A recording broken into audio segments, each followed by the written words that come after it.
So once you've lifted your last panel for the day, the machine can be switched off. So just pull the switch, machine goes off. At this stage you can drain the water trap if there's any moisture in there. Remember, take care not to cross thread or over tighten this black screw. And then the machine can be dropped back into the cradle. To do that you need to rotate the machine so that the suction pads are vertical. And then we're going to lower the machine down so this assembly fits to this holster here.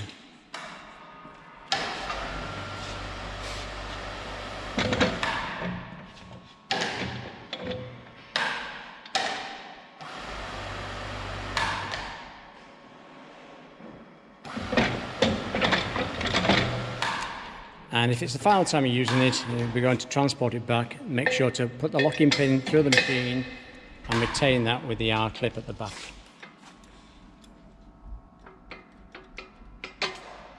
Obviously, if you're just storing it overnight until the following day, there's no need to put the locking pin in the cradle.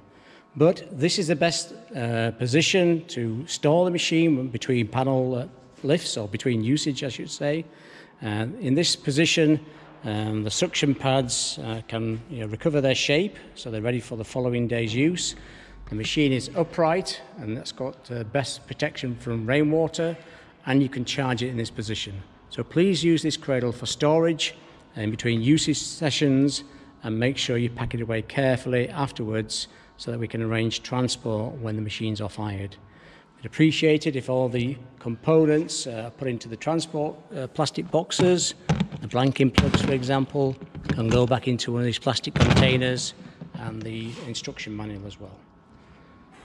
So that is a series of brief videos showing how to use a Clad Boy CB4 for short horizontal and vertical wall panels. It's a fairly straightforward application, but if you need any more information about any aspect, please don't hesitate to call us, and thank you for watching these videos.